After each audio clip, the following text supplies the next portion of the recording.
अस्सलामुअलैकुम वरहमतुल्लाहि वबरकातुहू। आज मैं आपको अपने जीवन की कुछ अनछुए पहलू बताने जा रहा हूँ कि मैं एक टीचर था और मैं सोशल वर्क का काम करता था और 1999 में मैंने एक नेत्र कैंप कराया था। डॉक्टर अरुण त्रिवेदी जो शासकीय हॉस्पिटल नवोद में थे, उनके साथ मिलकर मैंने एक नेत्र कैंप भी कराया था 1999 में। और मैं ब्लड डोनेट भी कर चुका हूँ 48 बार। और इसके बाद जो है उस समय मैंने एक संगठन बनाया था, ह्यूमन वेलफेयर सोसाइटी, और उस संगठन का उद्घाटन करने डॉक्टर लालता प्रसाद खरे आए थे अग्रवाल धर्मशाला में। उसका मैं अध्यक्ष था उस समय। तो उस समय मैं सोशल वर्क की कई काम करता था। उस समय हम लोग बेरोजगार थे, तो हम लोगों ने जब नेत्र कैंप कराया तो नेत्र कैंप में थोड़ी बहुत पैसे की ज़रूरत पड़ती है, बाकी सरकारी सहायता आती है, बाद में आती है। पहले हम लोगों को जो है कुछ मदद की आवश्यकता थी, तो हम लोगों के पास गए मदद के लिए कि नेत्र कैंप लगाने जा रहे हैं जुरेहा में, तो आप लोग कुछ मदद करेंगे? तो सभी ने बोल दिया हाँ हम मदद करेंगे, मदद करेंगे। इसके बाद जो है हमने अपने जो कुछ हमारे दोस्त थे, उन दोस्तों का, उन अच्छे दोस्तों का नाम नहीं लेना चाहता मैं, क्योंकि मैं जब आगे अपनी घटना बताऊंगा तो हो सकता है कि वो ये सोचे कि मेरा नाम क्यों ले रहे हैं, इसलिए मैं किसी व्यक्ति का नाम नहीं लेना चाहता। और उनमें मेरे बहुत अच्छे दोस्त हैं, आज भी अच्छे दोस्त हैं मेरे वो। तो हमने दुरहा में एक कैंप लगाया, नेत्र कैंप। उस नेत्र कैंप में करीब 9 लोग मिले जिनकी आंखें बंदी थी, मोतियाबिंद का ऑपरेशन होना था। और उन्हीं 9 लोगों को जब वहाँ पर इतनी व्यवस्था तो नहीं थी, तो डॉक्टर साहब ने बोला कि इनको नवोद हॉस्पिटल नहीं चलते हैं, वहीं इनका जो है ऑपरेशन करेंगे। तो हम उन 9 लोगों को ले आए और ऑपरेशन हुआ। ऑपरेशन के बाद जब हम लोगों के पास, जिन्होंने हमसे मदद का वादा किया था, उनके पास गए मदद लेने के लिए, तो उनमें से किसी ने भी मदद नहीं की। अब नेत्र कैंप तो हम लोगों ने ऑर्गेनाइज करा लिया, तो अब जो है हम लोग बेरोजगार भी थे, सब नए नए लड़के थे, 17 साल 18 साल के। तो फिलहाल हमने कैसे तैसे करके उसमें एक व्यक्ति ने मदद की थी, और वो इस दुनिया में नहीं है, भगवान उनको स्वर्ग में ऊंचा ऊंचा मकान दे। वो बहुत नेक व्यक्ति थे, बहुत अच्छे भी थे, और मुझे लगता है नवोद का हर व्यक्ति उनको जानता भी होगा। मैं फिर भी उनका नाम नहीं लेना चाहता मैं, क्योंकि अब वो तो इस दुनिया में रहे नहीं है। तो उन्होंने हमारी मदद की थी, बस हो गया। इसके अलावा किसी ने कोई मदद नहीं की थी। कैसे तो हम लोगों ने नेत्र कैंप संपन्न कराया। नेत्र कैंप संपन्न कराने के बाद गाड़ी बुक करके उनको भेजे छोड़ाए वापस। इसके बाद हम लोग यदा कदा काम करते थे नेत्र कैंप का। हाँ, हमने ब्लड डोनेट भी इस समय स्टार्ट कर दिया था, उसी समय से ही। गरीबों को किताब मुहैया कराना, जो भी हमसे बनता था छोटा फूटा, उन लोग मदद करते थे। इसके बाद मैंने दृढ़ निश्चय किया कि अब मैं समाज सेवा खुलकर तभी करूँगा जब मैं अपने पैरों पर खड़ा हो जाऊँगा। सन 2005 में मेरी जो है जॉब लग गई। मैं सरकारी टीचर बन गया, गवर्नमेंट टीचर। और मैंने जो है अपना समाज सेवा का काम अब धीरे धीरे स्टार्ट करने लगा, क्योंकि मैं अपने पैरों पर खड़ा हो चुका था। तो समाज सेवा में सबसे पहला कदम मैंने जो है नौकरी लगने के बाद कोचिंग स्टार्ट की। तो जब मैं कोचिंग सीधा पढ़ाने लगा तो निःशुल्क कोचिंग चलती थी, किसी बच्चे से कोई पैसा नहीं लिया जाता था। और वो कोचिंग लगभग जो है 14-15 साल चली। और इसके पहले मैं 99 में पढ़ाया करता था निःशुल्क कोचिंग। उनकी फ़ोटोग्राफ्स अभी भी है। मैं सभी बच्चों को मस्जिद में कोचिंग पढ़ाता था, हर जात के बच्चे उसमें आते थे, पढ़ते थे। और उन बच्चों को मैं मेला भी अपने पैसे से घुमाने ले आता था, और मेला भी उनको घुमाता था, झूला झुलाता था अपने पैसों से। आज भी उनकी फ़ोटोग्राफ्स उपलब्ध है। मतलब ये समाज सेवा का जो थोड़ी सी जुनून बोलेंगे आप, वो मुझको बचपन से ही था। मुझको लग रहा था कि मैं धारा से थोड़ी से अलग हट के काम करूँगा। तो इसी दरमियान जो है मैं कोचिंग चालू कर दिया। कोचिंग में बच्चे आते थे, करीब 250-300 बच्चे आते थे, और सब निःशुल्क कोचिंग चलती थी, किसी से कोई पैसा नहीं लिया जाता था। और इस कोचिंग में कुछ टीचर भी थे, वो भी निःशुल्क पढ़ाते थे। कुछ टीचर लेते थे, लेकिन ज़्यादातर टीचर निःशुल्क पढ़ाते थे। उनका भी बहुत बहुत आभार और शुक्रिया जो मेरे इस नेक काम में मेरी मदद करते थे। इसके बाद मैं अपने दोस्त से बोला करता था कि मैं कुछ ऐसा काम करूँगा जो समाज से थोड़ी से लीक से हटकर होगा। मैंने बोला कि मैं एक ही मंडप में हिंदू और मुस्लिम बच्चियों की शादी कराऊंगा। तो मेरे दोस्त ने बोला कि ऐसा नहीं हो सकता, क्योंकि समाज में एक ही मंडप में एक तरफ हिंदू एक तरफ मुस्लिम, समाज इस बात को एक्सेप्ट नहीं करेगा। तो मुझको अपने दोस्त की बात को थोड़ी सी मैंने चैलेंज के रूप में ले लिया। तो पहले मैं इस काम को करने वाला था, मैं सोचा कि काफ़ी लेट शुरू करूँगा, लेकिन मैंने कहा कि जब नेक काम करना है तो नेक काम में देरी कैसी। तो इस काम की शुरुआत मैंने की 2017 में। तो पहले मैंने अपने समाज से एक बच्ची तलाश की जो गरीब थी और उसके माता नहीं थे, पिता कबाड़ का काम करते थे। अब नाम नहीं बताऊंगा कौन सी बच्ची है। तो मैंने उस बच्ची को पहले फेसबुक में डाला कि कोई ऐसी बच्ची हो जो पढ़ी लिखी हो और गरीब हो और वो अपनी शादी तय कर ले कहीं, और शादी हमारे मंडप से होगी, हमारे खर्चे से होगी। यस, हमने एक संगठन बनाते हैं, यस एजी संगठन, सोशल अवेयरनेस ग्रुप। तो हमने उस ग्रुप के माध्यम से शादी की। कुछ लोगों ने मदद की हमारी, ऐसा है, उनका भी बहुत बहुत शुक्रिया जिन्होंने पहली बार शादी में हमारी मदद की। मैंने शादी कराई, बाकायदे शादी अच्छी बढ़िया रही और उस शादी में हमको सफलता मिली। लोग हमसे जुड़ने लगे, बड़ा नेक काम है तो लोग हमसे जुड़ने लगे। इसके बाद फिर हमने दोबारा फिर शादी की, एक मुस्लिम बच्ची की शादी कराई। इस बार 3 मुस्लिम बच्चियाँ थीं और तीनों गरीब थी, तीनों मेरा माँ बाप की थी। फिर उन बच्चियों की हमने शादी कराई तीनों की। इसके बाद अब मुझको लगा कि अब थोड़ी से काम को बढ़ाना चाहिए, जो मेरा उद्देश्य था हिंदू मुस्लिम शादी का है। इसके बाद मैं 2019 में अगोल मैदान में मैंने एक कार्यक्रम का आयोजन करवाया अपने ग्रुप के द्वारा, और इस कार्यक्रम में 4 हिंदू मुस्लिम बच्चियां थी और 4 हिंदू बच्चियां थी। वो भी 4 मुस्लिम बच्चियां अलग अलग कास्ट की, 4 हिंदू बच्चियां वो भी अलग अलग कास्ट की।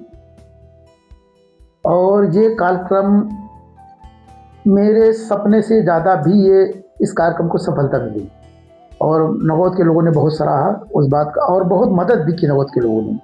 इस बात का भी बहुत बहुत शुक्रिया तहे दिल से जिन्होंने मेरी मदद की। मैं उन नेक लोगों का नाम फिर मैं यहाँ नहीं लेना चाहूँगा। इसके बाद जब मैंने वो अगोल मैदान में शादी की तो बहुत लोगों ने, मतलब हमारे ग्रुप को बहुत सारे लोग पहचानने लगे।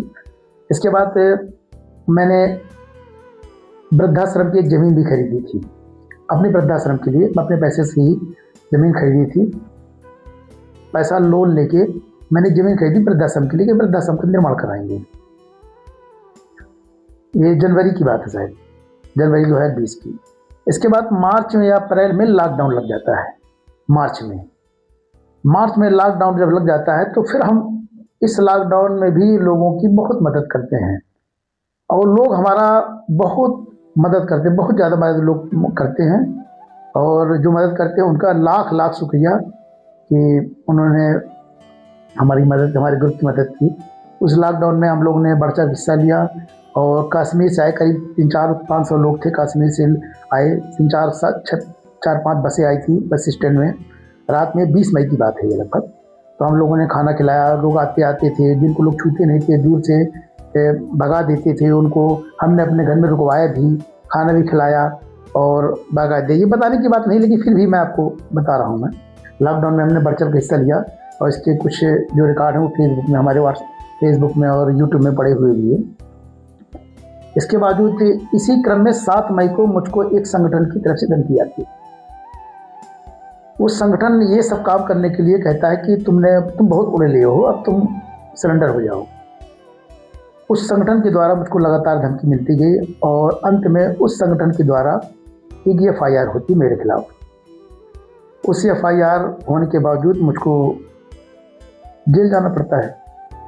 जब मैं जेल जाता हूँ तो मेरा जो शोहरत थी और इज्जत थी, तो जेल जाने के बाद शोहरत तो चली गई, क्योंकि शोहरत जवान में होती है और इज्जत दिल में होती है।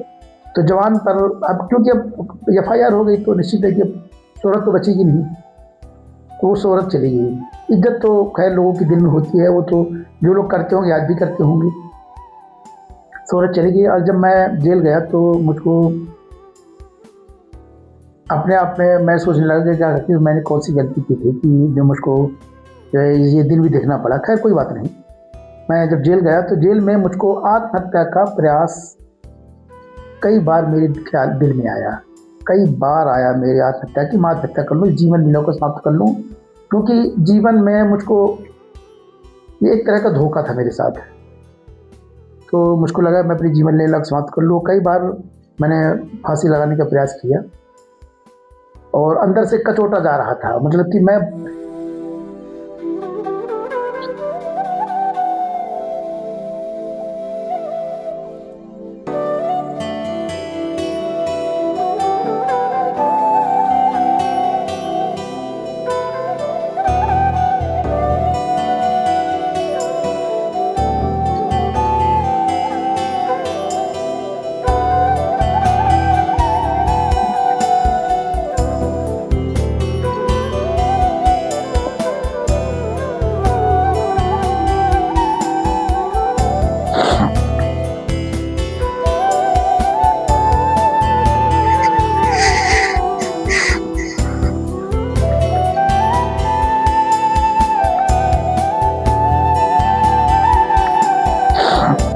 अपने इस दर्द को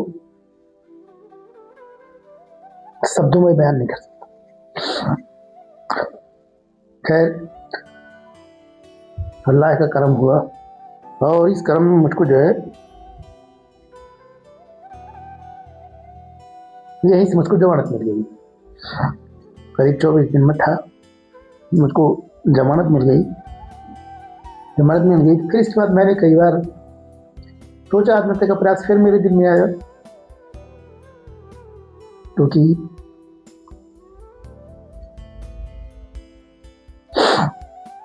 फिर मैंने जब वापस आया तो मुझको मेरा मैं थोड़ी अब धार्मिक होने लगा। इसके पहले मैं नास्तिक था, मतलब मुझको किसी चीज़ पर भरोसा नहीं होता था।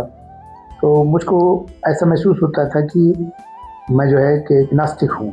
जब मैं वापस आया तो मैं थोड़ी सी धार्मिक होने लगा। जब धार्मिक होने लगा तो मैंने थोड़ी सी कुरान का अध्ययन किया। तो कुरान में मुझको सूरह बकरा में एक आयत मिली, सूरह बकरा आयत नंबर 286, ला युकल्लिफुल्लाहु नफ्सन इल्ला वुसअहा। यानी अल्लाह अपने बंदों से कहता है कि मैं अपने बंदों को उसकी क्षमता से ज़्यादा तकलीफ नहीं देता। तो जब मैंने इस आयत का मुताला किया तो इस आयत में मैंने समझ लिया जो मुझको तकलीफ है, तो इतनी तकलीफ अल्लाह नहीं देगा कि मुझको सब्र नहीं कर सकता, उसको बर्दाश्त नहीं कर सकता। तो तब मुझको थोड़ी सी राहत मिली। और इस आयत का अध्ययन करने के बाद मैंने अपने आप को, मेरा जो उद्देश्य था अपने आप को अपनी जीवन लीला को समाप्त करने का, उसको मैंने त्याग दिया। इसके बावजूद फिर मैं घर पर ही जितने नबी थे, आदम अलैहिस्सलाम से लेकर आदम अलैहिस्सलाम, आपके नूह अलैहिस्सलाम, साद, हूद, इब्राहिम अलैहिस्सलाम, मूसा अलैहिस्सलाम, मतलब जितने भी नबी थे सभी नबियों की मैंने जीवनी पढ़ी। जीवनी पढ़ने के बाद जो मैंने उनका अध्ययन किया, अध्ययन करने के बाद जो है फिर मैंने हदीसों का मुताला किया। बहुत सारी हदीसें मेरे बाद में मैं नमाज़ पढ़ने भी जाने लगा और बहुत सारी हदीसें आई। उसमें एक हदीस ये भी है कि अगर बाप अपने बेटे के लिए दुआ करे तो वो दुआ कभी रद्द नहीं होती। एक हदीस ये भी मेरे सामने आई कि तहज्जुद की नमाज में अगर आप कोई दुआ करो तो वो दुआ कबूल होती है आपकी। सही भी है, कबूल होती है, ऐसी बात नहीं है। और क्योंकि तहज्जुद की नमाज पढ़ने में अल्लाह अपने सातवें आसमान से उतर कर पहले आसमान में आता है और निदा करता है कि है कोई बंदा जो मेरे से मुताला करे, अपनी तकलीफ़ दूर कराए। तो मैं तहज्जुद पढ़ता था, थोड़ी सी बात करता था और मैं थोड़ी से हदीस का मुताला ज़्यादा करता था, कुरान का मुताला नहीं करता था। कुरान को मैंने अरबी से पढ़ा था। खैर ये चलता गया। इस बीच में मैंने जो है एक और समाज सेवा का काम किया। मैंने सार्थक पैलेस में हिंदू और मुस्लिम बच्चियों की फिर शादी कराई, लेकिन सब लोग बहुत मना कर रहे थे कि नहीं, इस शादी को आप ये संगठन न चलाओ, आपके साथ गलत हुआ है, आप कितना भी अच्छा कर लो। मैंने कहा कि अब एक बार करके देखते हैं। मैंने फिर 11 बच्चियों की शादी कराई और इनमें से 7 हिंदू बच्चियाँ थीं, 4 मुस्लिम बच्चियाँ थीं और साल तक पहले से ये प्रोग्राम हुआ था। इस प्रोग्राम के बाद फिर मैंने अब समाज सेवा का ध्येय अपने दिमाग से निकाल दिया और जो रक्तदान भी लगातार मैं कर रहा था 1999 से लेकर करीब जो है 44 या 45 बार मैं कर चुका था 2022 तक, मैंने उसको भी स्टॉप कर दिया। इसके बाद फिर मैं थोड़ी सी धार्मिक होने लगा और धर्म की ओर, धर्म की शिक्षा दीक्षा लेने लगा। इसी दरमियान मुझको उसी केस में सज़ा पड़ जाती है और 10 साल की मुझे सज़ा होती है। लेकिन मैं जब धार्मिक शिक्षा ले रहा था तो मैं अपना आप कितना मजबूत कर रहा था, मुझको इतना इल्म हो गया था कि अल्लाह अपने बंदों की परीक्षा लेता है। तो मैं अपने आप इतना मजबूत कर रहा था, फैसला चाहे जो भी हो, मुझको अल्लाह के हर फैसले मुझको मंजूर हैं। तो मैंने वो फैसला जब मेरे खिलाफ आया, मुझको 10 साल की सज़ा हुई और जब सज़ा हुई तो निश्चित है कि फिर मेरे पैर की तले से ज़मीन निकली, क्योंकि मेरी नौकरी भी जा चुकी थी। तो मुझको भाई मेरा एक तो शोहरत चली गई और ऊपर से सामने वाली पार्टी ने मेरे पेट पर लात मार दिया।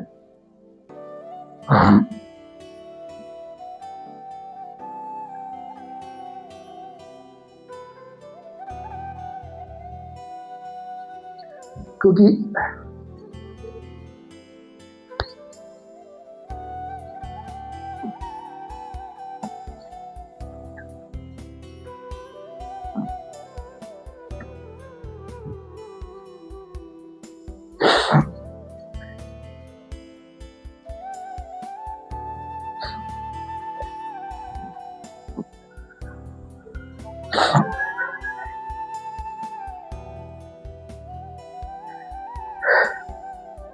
जब मुझको सज़ा पड़ी, वापस मुझको जेल भेज दिया गया। जो मेरे ईमान का जो लेवल जो बना हुआ था, वापस सज़ा पड़ने के बाद थोड़ी डाउन हो गया। जब वापस ईमान का लेवल डाउन हो गया, मुझको सदना सेंटर जेल में भेज दिया गया बाकी की सज़ा भुगतने के लिए। वहाँ पर मेरे दिल में ख्याल आया कि जो मैं हदीस पढ़ता था, ये बातें कैसे गलत हो सकती हैं। बड़ा संकोच में था, सोच में था। मैं इबादत भी मैंने छोड़ दिया था, क्योंकि ईमान वालों की ये पहचान होती है कि जो ईमान का लेवल है वो ऊपर नीचे होता है, कभी गिरेगा कभी उठेगा, कभी गिरेगा कभी उठेगा। तो मेरा एक दोस्त था वहाँ जेल में, मैं उसका भी नाम लेना चाहता क्योंकि वो मेरा बहुत अच्छा दोस्त है। मैंने उससे कहा कि यार, कहीं मेरे दिल में ख्याल आया कि अल्लाह का कलाम तो कुरान है। अब मैंने कुरान को कभी समझ के तो पढ़ा नहीं, आखिर अल्लाह मुझसे कुरान में कहना क्या चाहता है, अल्लाह अपने बंदों से कहना क्या चाहता है, मैं ज़रा ये भी तो देखूँ। तो फिर मैंने उससे कहा कि अब मुझको कुरान तलाश के दो। उस व्यक्ति ने गया तो हिंदी तर्जुमे की और उर्दू तर्जुमे की कुरान ले आया। मैंने उस कुरान का अध्ययन किया और कुरान का अध्ययन मैंने लगभग 3 माह तक किया। 3 माह जैसे जैसे मैं कुरान को पढ़ रहा था, मेरे ईमान का लेवल फिर वापस दुगनी तेज़ी से आ रहा था। मुझको लगा कि ये अल्लाह का कलाम है, कि उस कुरान को मेरे पढ़ने के बाद ईमान का लेवल अभी भी, मतलब कि मैं अपने ईमान को और ताज़ा करता रहता हूँ, बढ़ाने की कोशिश करता रहता हूँ। मैं कि मैंने उस कलाम को जब पढ़ा अल्लाह के, तो अल्लाह कभी अपने बंदों से ये वादा नहीं करता कि मैं अपने बंदों के बुरे कर्मों की सज़ा यही दूंगा और अच्छे कर्मों का फल यही दूंगा। कहीं कोई वादा नहीं कुरान में। कुरान में अल्लाह कहता है कि मैं चाहूँ तो ऐसा कर सकता हूँ, दुनिया में दे सकता हूँ, चाहूँ तो नहीं। लेकिन उसका जो वादा है पूरी तरह से देने का, वो आखिरत में वादा है कि आपने जो भी अच्छा काम किया होगा, राय के दाने के बराबर भी उसका भी आपको अज्र मिलेगा। लेकिन अगर आपने छुप कर भी कोई गुनाह किया होगा, राय के दाने के बराबर भी कोई गुनाह किया होगा, तो भी उसको, उसका जो है, मैं उसका आपको जो होगा उसका फल वो भी उसको दूंगा मैं। तो अल्लाह का पूरा वादा उसको आखिरत में देने का है, दुनिया में कोई वादा नहीं है उसका देने का। जब मैंने इस आयत को पढ़ा तो मुझको बड़ा अच्छा लगा और उसमें है भी कि अल्लाह कुरान में कहता है कि मेरे बंदे अगर ये कहते हैं कि हम ईमान लाए तो इतने से काम नहीं चलेगा। फिर मैं सूरह बकरा की आयत 155 में लिखा हुआ है, 155 और 56 में, फिर मैं अपने बंदों की आजमाइश करूंगा। अगर वो कहता है कि मैं ईमान वाला हूं तो फिर उसकी आजमाइश स्टार्ट होती है। अल्लाह अपने बंदों को जान से, माल से, भूख से, प्यास से, इज्जत दे के इज्जत ले के इज्जत छीन के, औलाद दे के औलाद छीन के, पैसा दे के पैसा ले के हर तरफ से आजमाइश करूंगा। और जो खालिस बंदे मेरे होंगे उनको लौट के मेरी ही तरफ आना है। फिर उनका जो अज्र होगा मैं उनको आखिरत में दूंगा। आजमाइश तो है, दुनिया एक आजमाइश की चीज़ है। तो यहाँ पर आपकी आजमाइश लगातार चलेगी और आपको मायूस नहीं होना है। हज़रत अली से किसी ने पूछा कि कोई परेशानी अगर बंदों को आती है तो हमको ये कैसे पता चले कि ये परेशानी अल्लाह की तरफ से कि मखलूक की तरफ से है। तो हज़रत अली ने कहा कि अगर आपके पास कोई परेशानी आती है, उस परेशानी में आप सब्र करते हो और आपका रुख अल्लाह की तरफ होता है, आप अल्लाह की तरफ दौड़ते हो, दीन में चलने का प्रयास करते हो, तो यानी वो परेशानी अल्लाह की तरफ से है। अगर उस परेशानी आने के बावजूद भी आप जो है दुनिया की तरफ भागते हो तो ये परेशानी फिर दुनियावी परेशानी है। तो मुझको ऐसा महसूस हो रहा है कि मुझको ये परेशानी अल्लाह की तरफ से है। अल्लाहु आलम, मैं अपने आप को दीन में चलाने की कोशिश करता हूँ और इल्म जो भी हो आपके पास उसको बांटिए। ये इल्म बांटना फर्ज भी है, क्योंकि एक बस्ती थी तो अल्लाह ने अपने फरिश्तों से कहा इस बस्ती को पलट दो। तो जब फरिश्ते बस्ती को पलटने आए तो उसमें एक इबादत गुजार एक बंदा था। तो फरिश्ते वापस जाते हैं तो कहते हैं कि आपकी उस बस्ती में एक आपका बंदा है, बहुत इबादत गुजार है, दिन रात आपकी बात करता रहता है। तो कहें कि सबसे पहले उसी के घर को पलटना जाके। तो फरिश्ते ने पूछा क्यों, वो आपकी तो बहुत इबादत करता है। कहीं इबादत तो करता है लेकिन उसके पास जो इल्म है वो लोगों को बताता नहीं है। तो इल्म इससे पता चलता है कि सबसे पहले आपके पास अगर कोई इल्म है तो उस इल्म को बताओ। तो मेरे पास जो इल्म होता है थोड़ी बहुत मैं उसको बताने की कोशिश करता हूँ। निश्चित है कि उसमें भी कुछ गलतियाँ होती होंगी, तो मेरी गलती को इग्नोर करके मेरे से जो अच्छा सीखते बने आप सीखिए और कुरान की उस आयत को जो ध्यान में रखिए। सूरह बकरा आयत नंबर 286, ला युकल्लिफुल्लाहु नफ्सन इल्ला वुसअहा लहा। मैं अपने बंदों को उसकी क्षमता से ज़्यादा तकलीफ नहीं देता। तो अल्लाह ने मेरे से वो बहुत बड़ा गुनाह करने से बचाया मुझको और अपनी हिफाजत में रखा। और अल्लाह का करम है कि मेरा अल्लाह का दिया हुआ सब कुछ है और मैं अपने गुनाहों की अल्लाह से तौबा करता रहता हूँ। जाने अनजाने में मेरे से कोई गुनाह हो गया हो तो उसको अल्लाह माफ़ करे।